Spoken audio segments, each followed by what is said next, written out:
नमस्कार. आज आपण एकदम खास आणि पारंपरिक गोड पदार्थ बनवणार आहे. यासाठी तुम्हाला काहीच बाहेरून आणायची गरज पडणार नाही. चला तर सुरुवात करूया. सर्वात आधी एका कढाईमध्ये 1 वाटी कणिक आणि 1 वाटी बेसन घेतलं. मंद आचेवर सतत ढवळत राहायचं आणि 8 ते 10 मिनिट भाजून घ्यायचे. भाजताना पिठाचा रंग हलका सोनेरी होतो आणि घरभर अगदी सुगंधी वास पसरतो. हे भाजत असताना बुडाला लागणार नाही याची काळजी घ्यायची आहे. इथे मिश्रण छान हलकं सोनेरी झालं आहे.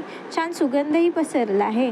आता मी हे मिश्रण बाजूला काढून घेते. आता कढईमध्ये साधारण 4 वाट्या दूध घेतलं. त्यात 1 वाटी साखर टाकली. गोडपणा तुम्ही आपल्या आवडीनुसार कमी जास्त करू शकता. मग त्यात थोडी इलायची पावडर टाकली. वेलचीमुळे लाडूला छान सुगंध आणि पारंपरिक चव येते. हे दूध आपण अर्ध होईपर्यंत आटवून घ्यायचे आहे. दूध आटत असताना मिश्रणाला गोडसर सुगंध येतो आणि आटलेल्या दुधामुळे लाडूची चव अजून वाढते. दूध आटून अर्ध झाल्यावर त्यात आपण आधी भाजून ठेवलेलं कणिक बेसनाचं मिश्रण टाकायचे. आता हा टप्पा थोडा वेगानेच करावा लागतो, कारण दूध गरम असतं आणि पीठ पटकन घट्ट होऊन जातं. हे नीट मिक्स करायचे, याच्या गुठळ्या होऊ द्यायच्या नाहीये. आता यात आपल्याला 2 चमचे तूप टाकायचं आहे आणि टेक्स्चर सुद्धा छान मेल्ट इन माउथ होतं. तूप छान मिक्स करून सर्व एकजीव करून घ्यायचं. आता हे मिश्रण थंड व्हायला प्लेटमध्ये काढून घ्यायचंय. मिश्रण थोडं हलकं गरम असतानाच हाताने नरम करून घ्यायचे, म्हणजे छान एकजीव होईल आणि लाडू बांधायला सोयीस्कर जाईल. तुम्हाला जर लाडू वळायला कठीण जात असेल तर यामध्ये थोडं दूध किंवा थोडं तूप आपण टाकू शकतो.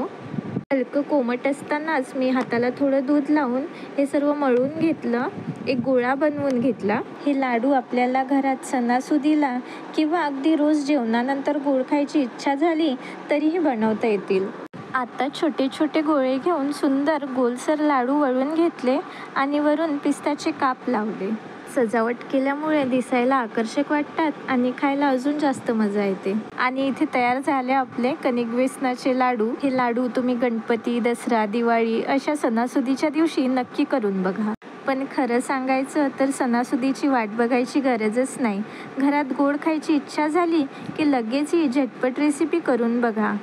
फक्त थोड्याशा कष्टामध्ये मस्त गोड तयार होतं आणि मला खात्री आहे ही रेसिपी तुम्हाला आणि तुमच्या परिवाराला नक्की आवडेल. तुम्हाला जर ही रेसिपी आवडली असेल तर लाईक आणि चॅनलला सबस्क्राईब नक्की करा. भेटूया अशाच रेसिपीमध्ये. धन्यवाद.